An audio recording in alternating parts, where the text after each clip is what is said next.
We're finding more and more that non-human primates can live a surprisingly human existence. They compete, they have fights, they make and break friendships, and they get stressed out, too.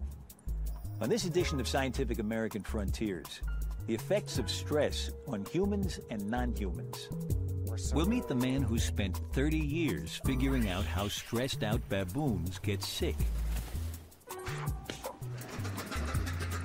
We'll see why stress and anger can add up to a heart attack. I jumped through the doorways intending to crack the skull of anybody that was in there. We'll show how stress stops your body from healing itself. And we'll ask if it's possible to bring our bodies and our stress under control.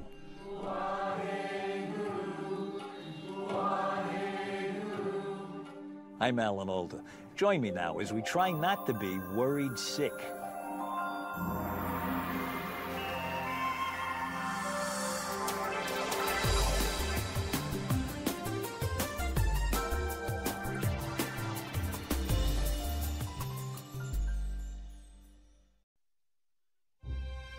This is the Masai Mara Game Reserve in Kenya. 700 square miles of rolling grassland filled with classic African scenes.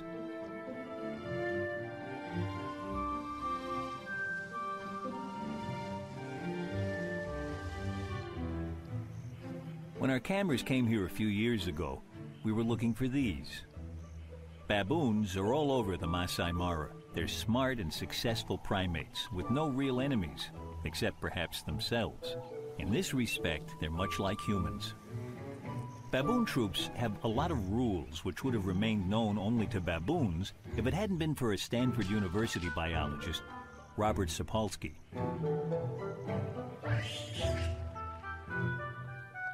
In 30 years of study, he's learned not only the complex rules of baboon social life, but also how those rules can place many members of the troop under immense stress. He's now a leading expert in what stress does to animals and to humans. Okay, now don't be fooled. We've jumped from Africa to the San Francisco Zoo, and these are black buck, antelope from India. Recently, I caught up with Robert Sapolsky here to find out some of the basics of stress. So how does an animal like that experience stress? What happens? Well, it's your basic sort of crisis in the savannah there. You're running for your life. Something's coming after you. This is no time to plan for next winter's growth spurt.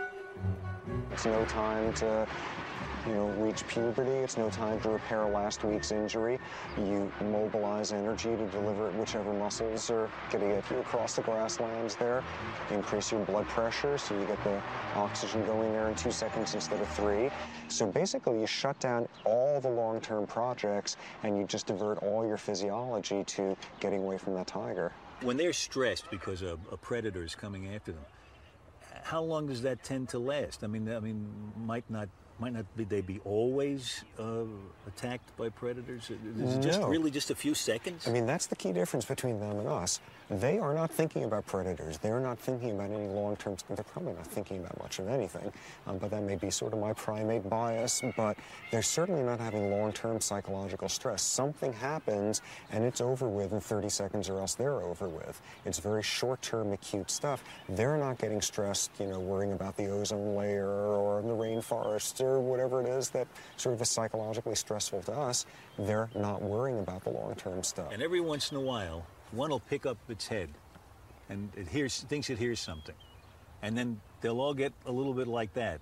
And then maybe they'll take off. Now, in those moments, aren't they going through some beginning of this process, even if there's nothing really out there bothering them? Oh, yeah, absolutely. They're mobilizing. There's a whole physiology of not yet using all that energy, but getting ready to do it. And, yeah, they're probably doing that 50 times a day for 5 seconds at a time. But the thing is that when they're munching the grass, before they hear a sound or smell something that alerts them, they're not having this kind of anxiety thinking about it.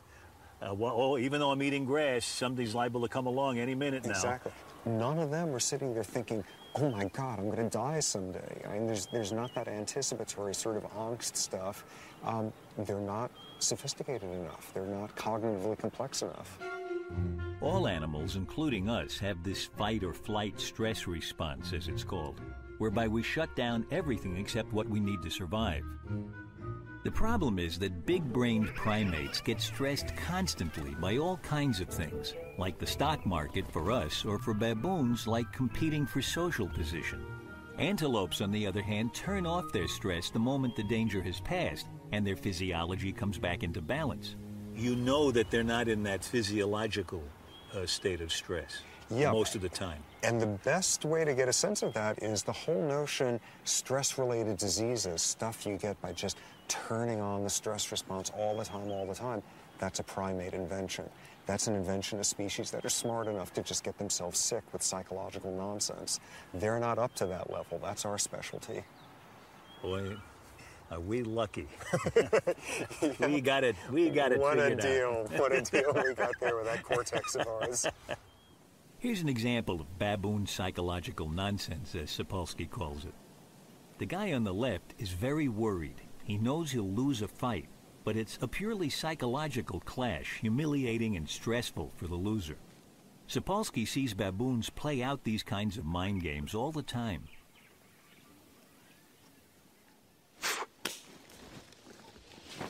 Sapolsky's been able to match up his knowledge of individual baboons' psychological stress with what's happening in their bodies. In blood samples analyzed in the field, he measures the stress hormones that trigger the fight or flight response. They should be present only briefly, but in psychologically stressed baboons, they can be there over the long term, with serious consequences. When a baboon is under stress, and it's this kind of long-term thing, similar to what we go through, what's the baboon going through physiologically? Bad news. I mean, you go back to the antelope running away from the tiger, you mobilize energy to power your leg muscles, get you across the savannah. Instead, you're sitting there for hours each day thinking about that scary guy on the other side of the field or the mortgage payment due at the end of this month. Chronically, you mobilize energy, you don't store it. Your body wastes a lot of it. There's a bunch of metabolic diseases you're more likely to get. You're that antelope running for your life. You increase your blood pressure, deliver the oxygen, glucose in 2 seconds, blah, blah. Do that chronically, and what you're suffering from is high blood pressure. You're that antelope. Short term, you shut down digestion, growth, reproduction, immunity, tissue repair, all of that. No problem. Do all that stuff 30 minutes from now when it's all over with. Do it chronically, like a psychologically stressed primate. You get ulcers, you get colitis, you get reproductive problems, your immune system doesn't work as well, you get more infectious diseases, and those same stress hormones, which short-term can make you think more clearly, alertly, a very good thing for that 10-second sprint, do it chronically, and they can be, in fact, very damaging to the nervous system. In the rest of this program, we're going to look more closely at some of the ways stress can undermine health. And we'll also see if there's anything we can do about it.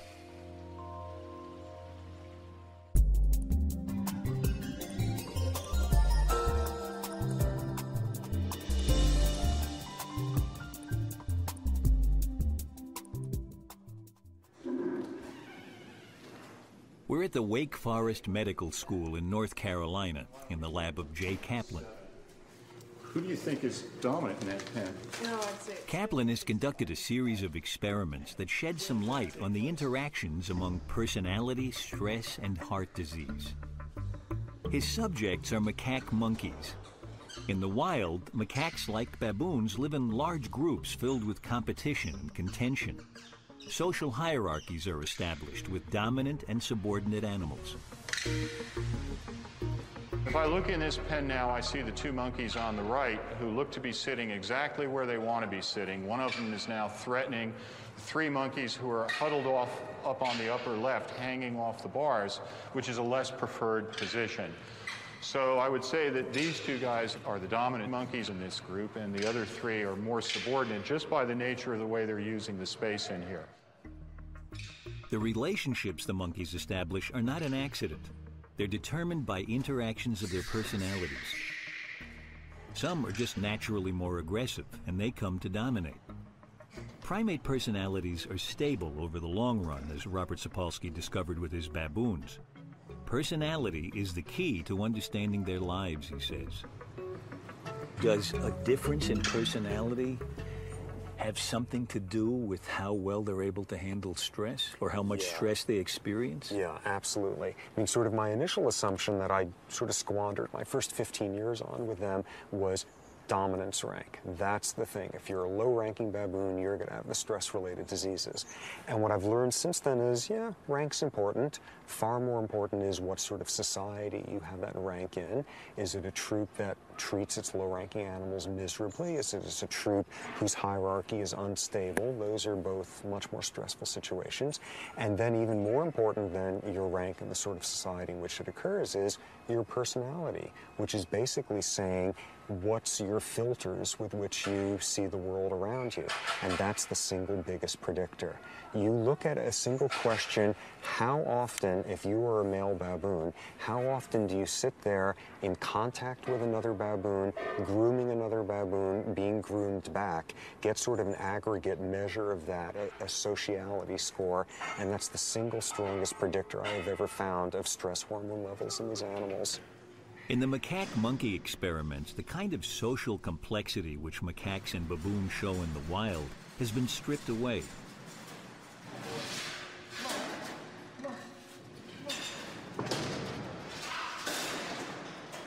Here, a group of 5 males, all strangers to one another, are placed together.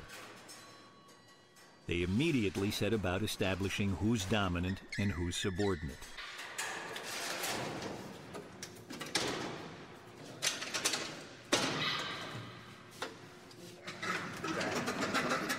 This is exactly what macaques do in the wild. But here, everything's exaggerated. Groups are unnaturally small, and their members are switched often. So here, complex social relationships aren't as important as just the relative aggressiveness of the personalities. This is a stressful time. But the question is, who's under most stress, the top monkeys or the subordinates? Some groups are remotely monitored for vital signs, heart rate, for example. Hey guys. The dominance hierarchies within the groups are constantly reinforced, with the leaders confirming their leadership. And as they do so, a surprising fact emerges. It's not subordinate, but dominant monkeys that are most stressed, with higher heart rates, blood pressure, and stress hormone levels. Maybe in the wild it wouldn't be so simple. But here, dominance equals aggression equals stress. Food is the next ingredient in the macaque experiments. The monkeys get a nutritious diet, but about 1/3 is fat. That's high fat for monkeys and about average for Americans. So the dominant males lead the same kinds of lives that many humans do. Plenty of stress with plenty of fat to eat.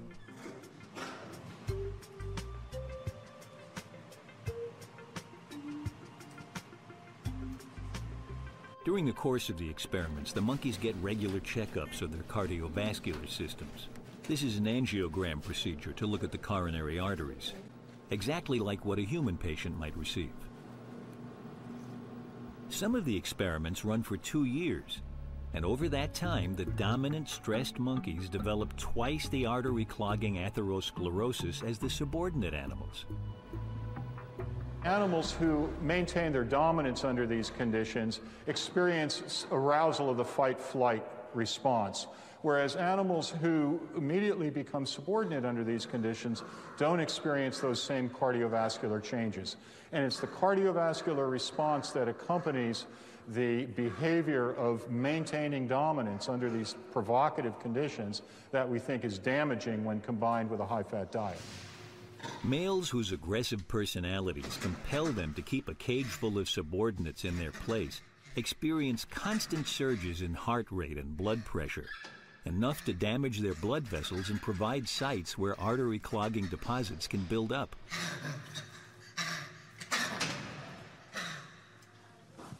Good morning. Good morning. I'd like for you, please, to fill out some questionnaires for us. These are some standard psychological questions. So does aggressiveness damage arteries in people, too? Aggressiveness, along with mistrust and anger, define what psychologists call a hostile personality. These qualities are assessed with this standard questionnaire. No one cares much what happens to you. I have at times had to be rough with people who are rude or annoying. When people do me wrong, I feel I should pay them back if I can. 30 years ago, it was thought that type A personalities, dynamic, always in a hurry, got heart problems. But that wasn't always reliable. A few researchers thought hostility was a better match, so they went back through the records of old personality tests and tracked down the people who had taken them. Redford Williams takes up the story. What we found was that those people who had high hostility scores back in the 1950s were 2 to 3 times more likely to develop heart disease, and in one study, those with high hostility scores were about 7 times more likely to die. Now, the first time it inflates, it might be a little tight. In Redford Williams' lab, they've been studying how hostile and non-hostile personalities react to stress. John here, because we're going to be drawing bloods. Blood stress hormone levels, blood pressure, and pulse rates will be tracked while subjects remember and relive a stressful event. First, unstressed resting levels are measured. Terry's blood pressure is normal, 136/72. The blood sample analyzed later will show low stress hormone levels. I'm just going to take blood like we had talked about. Now I want you to recall a time, sometime in the past, when you felt very angry towards another person. This should be a situation or incident that still makes you angry right now when you think about it. I was an assistant teacher. Terry's blood pressure increases a little as her anger rises, about 10%. And we had a small girl. She had been abused by her mother, but she had gotten to the point where she couldn't even speak anymore. So they put her in our autistic classroom. Blood pressure is up another 5%. She would come into class with bruises on her body. We called the social services. Although Terry's now clearly upset, her blood pressure and stress hormone reactions are mild. Anybody to do anything about it. That made me angry. Now a different kind of stress and a new subject, Teresa. Your start number is 13,485. Teresa has to keep on subtracting in steps of 9 as quickly as possible. Okay. That would be 13,400 and you said 85. 76. That's correct. The experimenter signals for Teresa to speed up. Now she's getting really flustered, but her blood pressure's hardly up at all. That's correct number. 13,476 minus 9. 76 minus 9, Teresa, is... Okay, now remember, accuracy counts. 64. No, it's not. I got a phone call at work. My coworker. Now here's Carlton doing the anger recall test. And it was the alarm company at my house, and my burglar alarm was going off, and police were called. Well, instant panic set in. I was scared to death. That's about the time my kids come home. My little girl and my little boy get home from school. Already, Carlton's blood pressure has shot up. His pulse is racing. I yelled at my boss, I'm leaving. Made the fastest ride home that I've ever made in my life. I got to the house, and the police officers were leaving. So I grabbed a great big mag-light flashlight that I have in my truck, opened the door, stormed into my house, yelling the whole time to I've got a gun, if you're in my house, come out. I jumped through the doorways, intending to crack the skull of anybody that was in there. I was so mad thinking about my kids. Unlike the others, Carlton scored high on the hostility questionnaire. Even low hostile people do get angry. I mean, everybody gets angry if provoked enough. And the fascinating thing is that when high hostile people get angry, they have this very large fight-flight response. But when low hostile people get angry, their response, their biological response, is much smaller. It's as though they are wired in a different way. The connection between anger and that arousal, that biological arousal for fight or flight, is not so tight in low hostile people as it is in high hostile people. The lesson of the lab stress tests is that personality really matters. Just as with Sapolsky's baboons and Jay Kaplan's macaques, hostile, aggressive personalities experience more stress over the long term, and that's bad for their health. The one person that we had today who had a higher level of hostility on the hostility questionnaire showed a much higher level of blood pressure, both systolic and diastolic, during the test, during the anger, than the other three who had lower levels. And this is probably what's happening with us, and I include myself in this group, us high hostile people. Day in and day out, we're getting angry at little things. Our blood pressure is going up more than people like Tom here who don't have a high hostility level.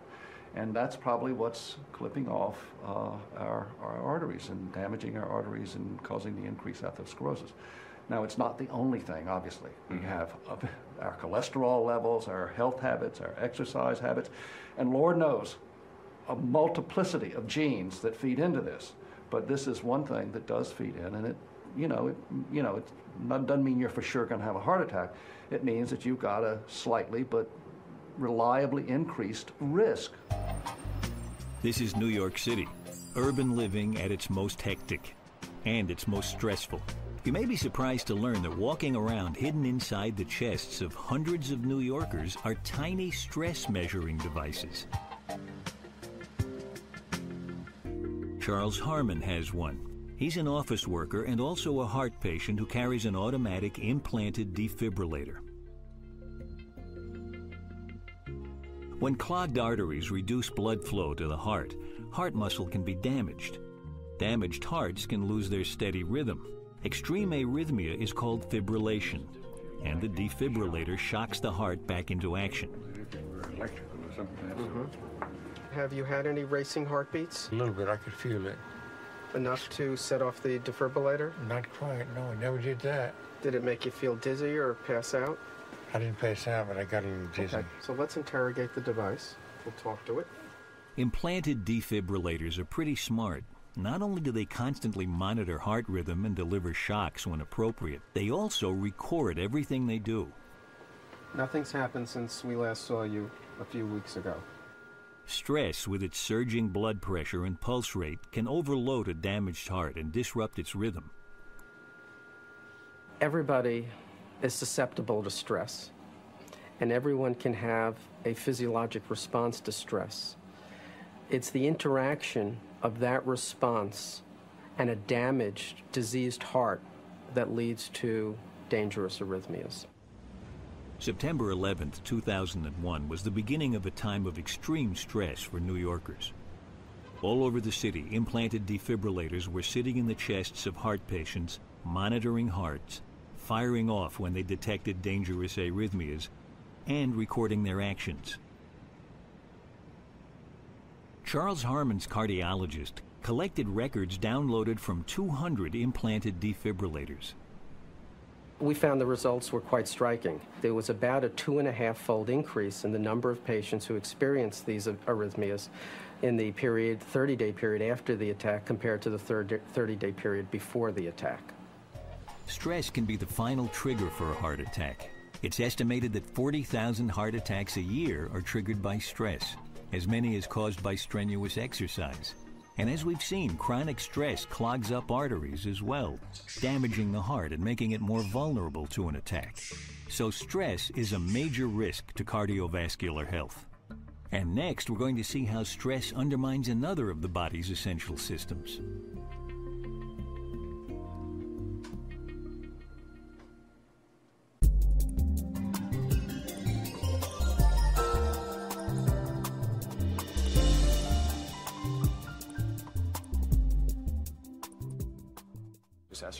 We're in Columbus, Ohio, at the Ohio State University's Clinical Research Center.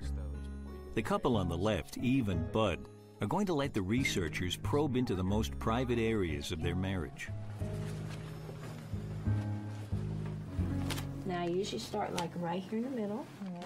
The researchers are trying to see if the psychological health of the marriage has any effect on the physical health of the couple. Okay, great. It's a gruesome but ingenious technique. The couple's given superficial skin wounds on the arm. 8 small blisters produced using a suction pump. Okay, now I'm going to turn this on. Okay. Now, do you feel that? Yeah, I feel it. Okay, okay. It's an uncomfortable process, but not painful. Can't hear that. Yes, I Bud will get his blisters next. Just going to do the best you can to fill out the bubbles. It's not a big deal. Okay. She cheats on all tests, you know that, don't you?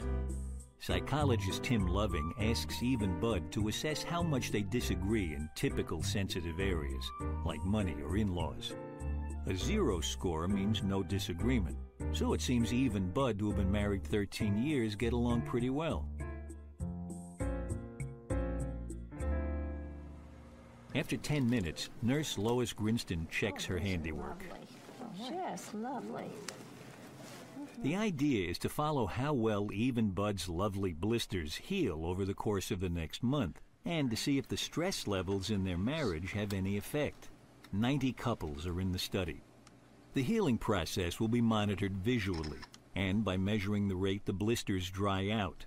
Also, during the first 24 hours, fluid placed in little chambers above the wounds will be drawn off. The fluid will be assayed for the chemicals which the body's immune system sends to wound sites to get healing started. Okay, guys, we're getting ready to get started now.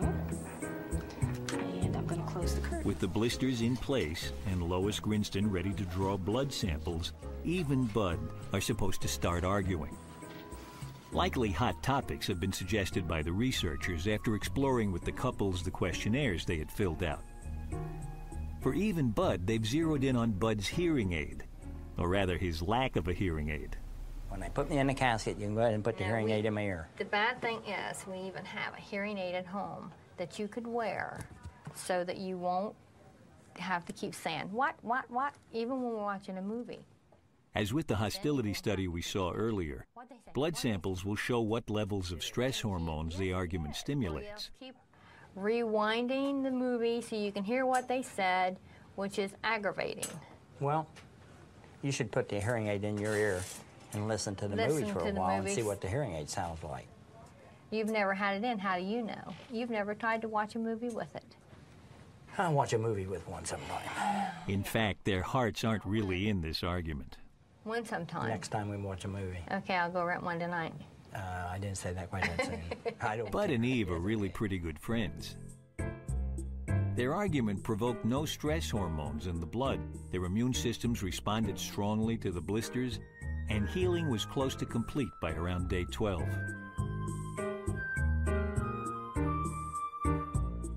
They're a typical unstressed couple with healthy immune systems. Now let's follow Deb and Mike through the same procedure. They've been married 10 years. They don't regard their relationship as terrible, but neither one has any difficulty coming up with multiple areas of disagreement. The researchers have several topics to suggest for discussion. For Mike and Deb, how to divide time between chores and relaxation is a contentious area. Observing this session is Janice Keekholt Glazer, the psychology professor who developed these tests. All right, well, we can... Number one. Well, we can start Number one, 2 hours. You know, I put my workout schedule together for you on the fridge so you can see what days I'm going to run.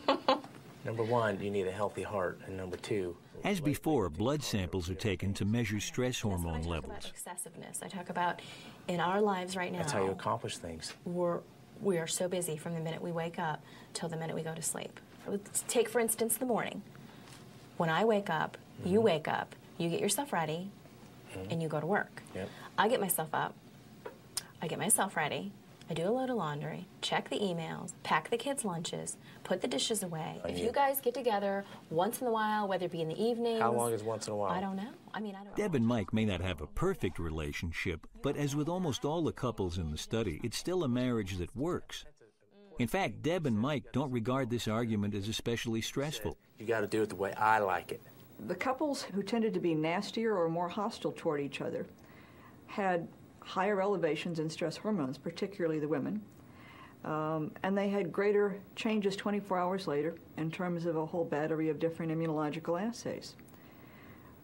We were surprised because the conflicts, the discussions of disagreement, weren't what you'd call heated or nasty by and large. It's only a relative kind of thing. These were very happy couples. They only represented, among the sample we had, only 3% would be what we would call distressed couples based on the way they described their marriages. And yet we could find these reliable relationships between physiology and behavior. Here are the blisters, unhealed at day 6 in one of those mildly stressed marriages. And here they are, nearly healed at the same day in an unstressed marriage. It's a dramatic contrast given the relatively low stress levels involved. Hey guys, how you doing? Good. Dr. Poole, it's nice to meet you. So what are we supposed to be doing today? Today is head and neck. Head and neck exam. These are medical students in the last few weeks before important exams. It's the kind of high-stress situation we all find ourselves in from time to time. You could look through the scalp, see if there's a... This is another Ohio State study, this time to see if it's possible to deliberately counteract the effects of stress. John Stauffer and Ben Taylor are second-year students just coming up for their first clinical exams. A total of 57 students received the same blister wounds the married couples got, with the progress of healing to be tracked in the same way. We place it just on top like that. Soraya Rafaga is just completing her neurology rotation, and she has a big final exam in 2 weeks. Well, she's a 21-year-old white female with a 15-month history of weakness in her lower extremities, which began in July 2001. When she noticed increased difficulty when she was walking to and from work. She has had increased weakness in the past. The students continue with their routines as the blisters on their arms heal. Pain, so functionally she's really decreased, and they're thinking about putting her in a wheelchair. The students were randomly assigned to 2 groups. John Stauffer was in the group that was simply left to cope with the stress in their own ways. But Ben Taylor's group got something extra.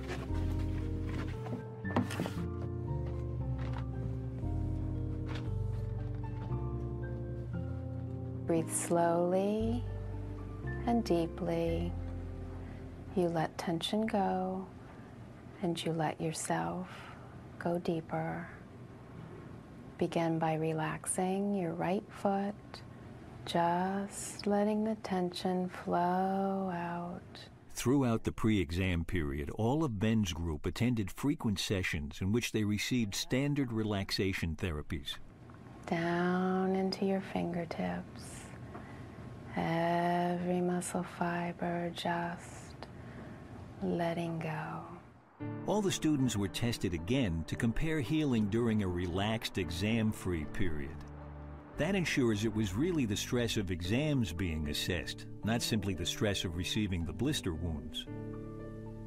The study showed that students under a pretty common kind of stress suffered the same effects as the stressed married couples: increased stress hormones in the blood, reduced immune system function, and delayed wound healing. But it also showed that the simple relaxation therapies that Ben's group received were remarkably effective. Their blister wounds healed up as rapidly as everyone's did during the relaxed non-exam period. The conclusion that our immune systems don't work so well when we're under psychological stress is completely consistent with what we know about the fight-or-flight stress response. After all, the whole point of the stress response is to briefly shut down non-essentials while we make a quick getaway. You can afford to put off fighting infections for 30 seconds. But that means long-lasting stress makes us more vulnerable to disease. Exactly which diseases or how severe they might become is still controversial. But the basic conclusion that chronic stress and disease go together is beyond doubt. Next, we're going to explore further what we can do about stress.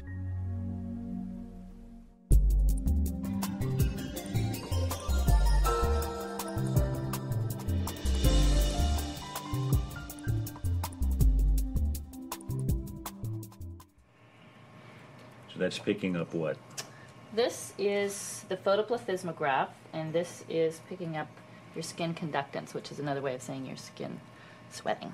You sweat enough to indicate a change in, a subtle change? Oh, yes. Every time you experience any kind of emotional change, your circulation changes. I always seem to be the guinea pig on Frontiers. This time they want to see if I can relax. What I'm going to do now is just wipe off your forehead just to get any extra oil off and put the muscle tension monitor on you. Okay. Sensor. Okay. Now, a muscle, how do you measure muscle tension on my forehead? I'm not known for the muscles in my forehead. Well, there's not a lot of fatty tissue on the forehead, and it's considered to be a good indicator of the muscle tension in the rest of your body. What happens? What are you measuring? Well, it actually measures the electrical impulses put out by the muscle. Oh, I see. I'm just going to put the lead up. It's not going to be the most comfortable thing, but... How many years have you been doing this? This show we've done, I've been doing it about 7 or 8 years. All right. Now I'm supposed to get into a normal, even state of mind as I make small talk with Herbert Benson. For 35 years, he's been a leading advocate of relaxation as a useful medical therapy. He even coined the phrase relaxation response to describe what I'm about to do. But first, just to make a nice contrast, I get to be totally frantic while everyone watches my numbers go off the charts. If I give you the number 113, I'd like you to subtract 13 so that you have 100, and then you subtract 13 again to have 87. Nice. I'm going to be testing you for speed and accuracy, so it's very important that you're accurate but also very quick. Right. Okay? Do you have any questions? No, but I know my needle is jumping. Okay. I would like you to say the numbers aloud and as fast as you can. Okay? So I'm going to have you start from the number 6,046. And subtract 13. That's right. 6,046 minus 13, 6,033. Right, faster. Keep going. Oh, I keep going. Yes, sorry. keep going. Sorry. 6,033, 6,020, 6,003. No, 6,006. No, 6,007. Could you just start over from the beginning? 6,046. Okay, start over. 6,046. 6,046 minus 13, 6,000.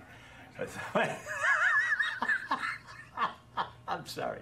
6,046 minus 13. I could do this the first time. I can't do it now. 6,000. As I'm flailing around, it's not just these measures that are jumping.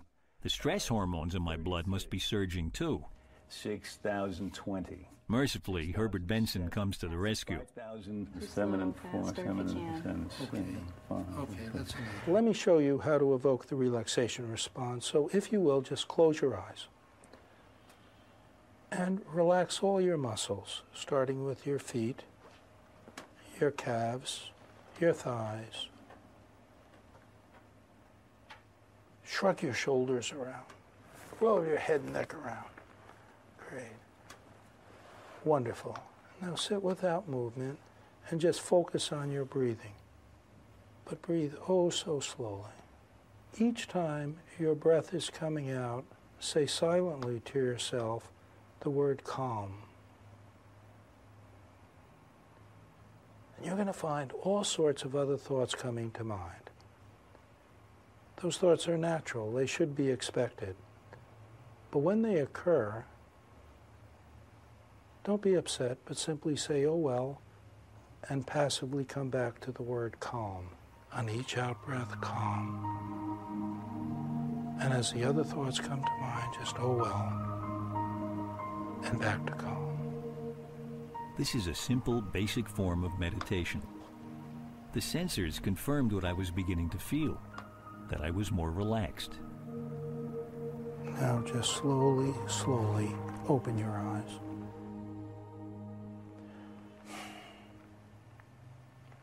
How was that? It's nice. You got into it nicely. What did the physiologic changes show? I think the most dramatic one was your muscle tension, measured right here. Before it was so high, it was off the screen. and after about a minute and a half, it came down quite nicely. This is how you can use the mind to affect the stresses of the body. And to the extent that any disorder is caused or made worse by stress, to that extent we can use this as a therapy. Is there a difference between what you might call chronic stress and momentary stress? I mean, is it good for you to have short bursts of stress that you can handle? The more the stress, the more efficient you are, the more productive you are, but to a point. When it gets too chronic, and then performance and efficiency start dropping off. And that's what most people are experiencing. John Goddard is one of the beneficiaries of Benson's relaxation therapy. Once a victim of panic attacks, depression, and high blood pressure, he's now mentally stable and off his blood pressure medication. He says his daily meditation is responsible. It's given me my life back. I was hiding in my house for 12 years. I was so frightened.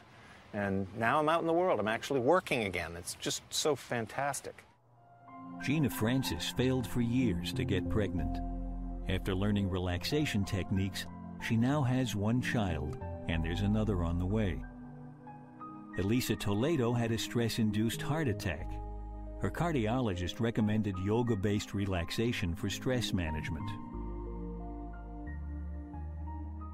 When I used to feel stress, I would do very shallow breathing, and that really is a sign of stress. And by telling yourself the same word all the time or focusing on the same sound, you can de-stress yourself very quickly.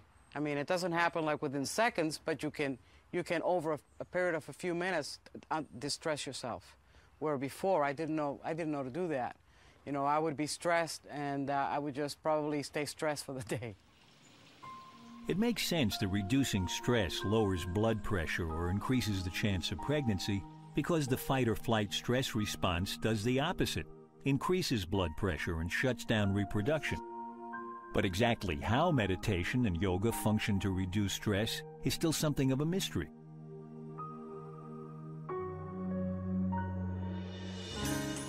This is northern India, the foothills of the Himalayas, and the year is 1981.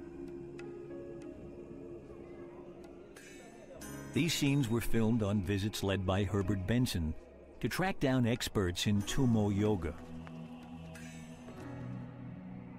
It's practiced by Tibetan monks who had followed the Dalai Lama here when he was exiled. Benson, knowing of the Dalai Lama's reputation for openness, got permission to investigate.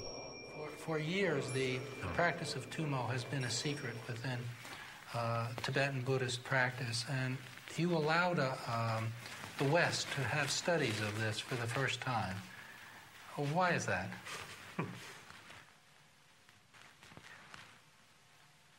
Yes, as you mentioned, this is a practice usually regarded as a secret doctrine and also very private thing. But I feel, as usually is, I believe and also is explained to people that we are believing or emphasis on reasons and facts. If you say something true, something fact, then the investigation taken through meditation and investigation taken through instrument may reach the same point. The Tummo meditation experts live alone in unheated stone huts at high altitude. Benson was able to bring some into town for tests. He was astonished to learn what they were capable of. What their monks can do in Tummo Yoga is essentially naked in midwinter with in 40-degree Fahrenheit temperatures, take a sheet measuring 6 by 3 feet, dip it in icy water, wrap themselves in that sheet. You and I will go into uncontrollable shivering and perhaps even die. They can get that sheet steaming within 3 to 5 minutes. We've been studying that for 20 years. Benson brought back now famous film of the Tummo monks drying their ice-cold sheets. For them, it's of course an essential religious ritual designed to create a fire which burns away all traces of improper thinking. For Benson, it was simply astonishing. And in fact, he found with his tests that monks could at will raise the temperature of their extremities, fingers and toes, by as much as 15 degrees. At the same time, they don't increase their heart rates, he found. So somehow they must be deliberately opening up their blood vessels, increasing the flow. I'm no Tibetan monk, but after my relaxation session, the idea of warming yourself up didn't sound out of the question to me. 3/4 of the way through trying to repeat the word calm, I felt warmer. Exactly. That's a common response. You see, the stress hormones lead to vasoconstriction. That's just what we were measuring, muscle tension. When you evoke the relaxation response that way, what then occurred, that hormone was counteracted, and that led to a warming of the skin. But how exactly are the stress hormones counteracted? Usually, the fight-or-flight stress response is beyond our conscious control. It just starts and stops automatically. Somehow, meditators tap into the part of the brain that controls the switches. And you don't have to be a Tibetan monk to do it.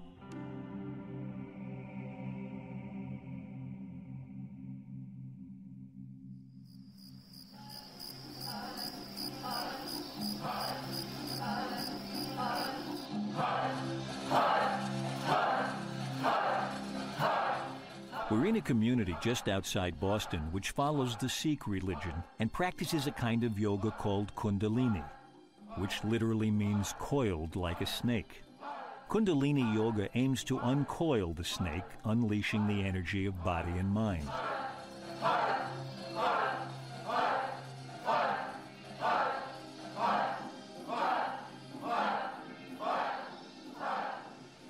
Haramander Kaur Khalsa has practiced Kundalini for about 10 years. She's come here to the Massachusetts General Hospital so researchers can look into her brain while she meditates.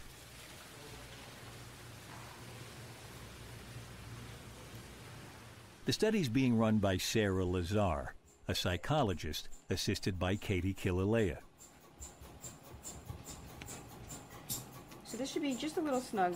It should definitely not restrict your breathing, but you should feel it move upon inhalation and exhalation. Just tight enough. Haramander's going to be wearing uncomfortable wires and tubes, and she'll be inside a noisy MRI machine. So she needs to be an expert meditator to avoid distraction. Something underneath your legs to... Yeah. Okay.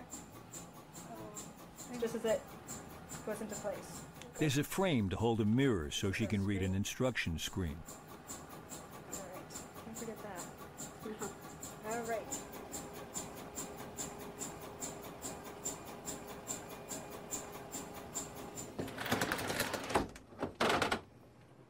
The operators line up the 30 thin slices in which the machine will picture brain activity.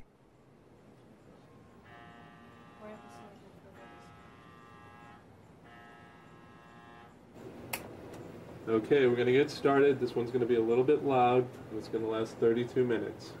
Go.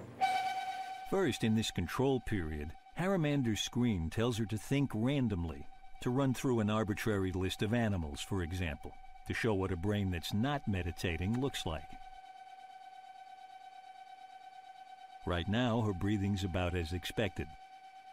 At this point, she's breathing at a fairly fast rate. This is about 12 breaths per minute. When she starts to meditate, Haramander's breathing should change. Now her instruction screen switches.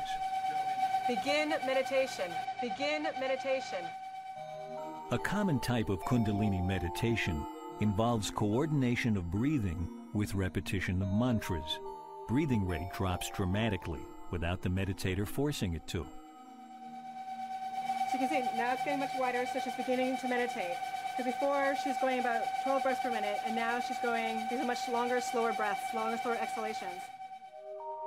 As I inhaled, I thought Sat Nam, and as I exhaled, I thought Wahe Guru. So it involved a focus, and also with the breath.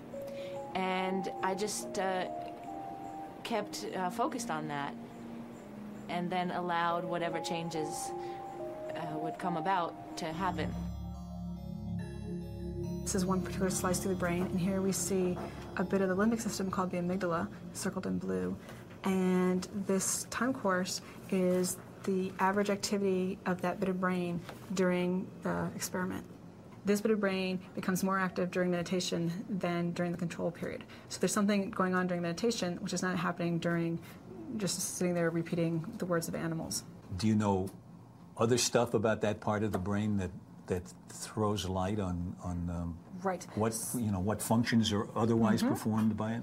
It's involved in vigilance, so paying attention to things. And so certainly events which provoke fear, i.e. lions and tigers and snakes, would activate the amygdala, but also other things. And so since when you're meditating, you're being vigilant on yourself, on your mantra, and on your body and your subjective state, that's why we think we see the amygdala during meditation. What other kind of vigilance are you talking about?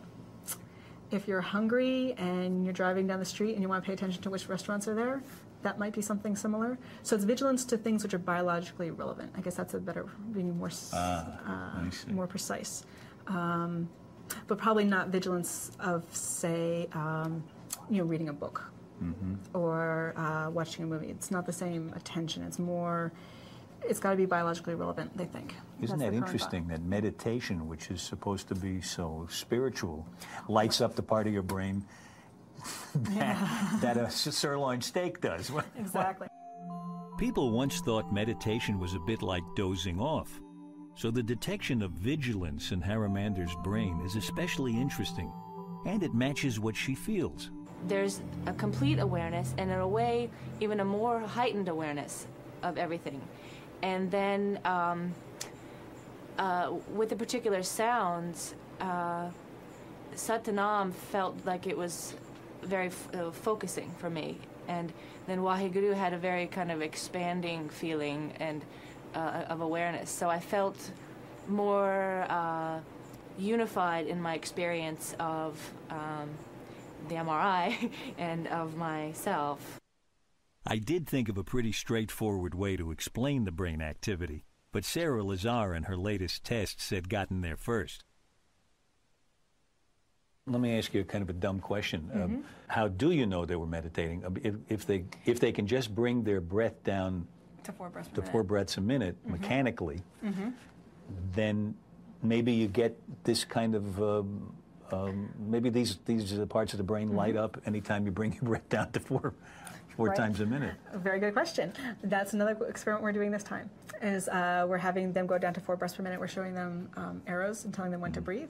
And so far, what we've seen is that no, this is not the pattern you see when you just change your breathing rate. Right. Yeah. So there's something more to it. So no.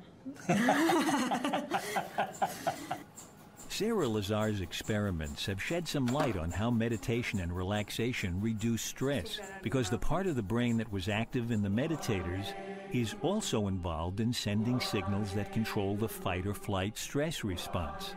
But we still don't know how meditators change those signals more or less at will.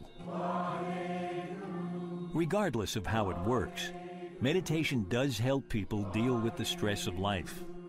This is how Haramander puts it. Life presents situations, and most of these situations I'm not going to know what they're going to be. And so by encountering my own self, my own mind, through meditation in my meditation practice, then when I'm out in the world, whatever confronts me, I've already confronted my own self and my own reactions, so then I can confront it squarely. And let's say you're worried about your health, or you're worried because your boss is stressing you all the time. Can simply meditating relieve you of that stress, or do you have to go through an involved psychotherapy? It's very important to try and change the situation itself. In other words, if it's a social situation, recognize it for what it is and try and rectify it.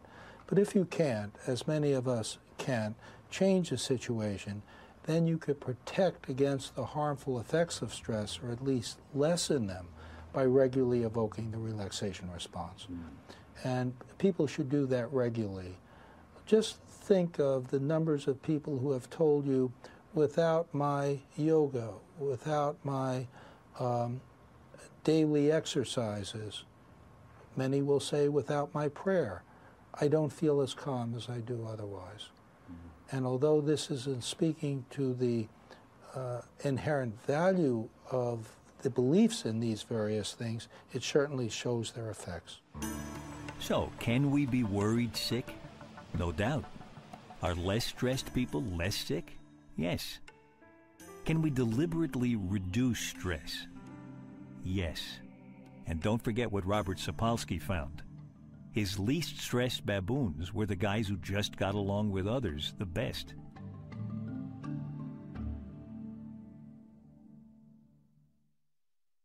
Come visit us at PBS Online. Scientific American Frontiers can be found on the World Wide Web at pbs.org or America Online, keyword PBS.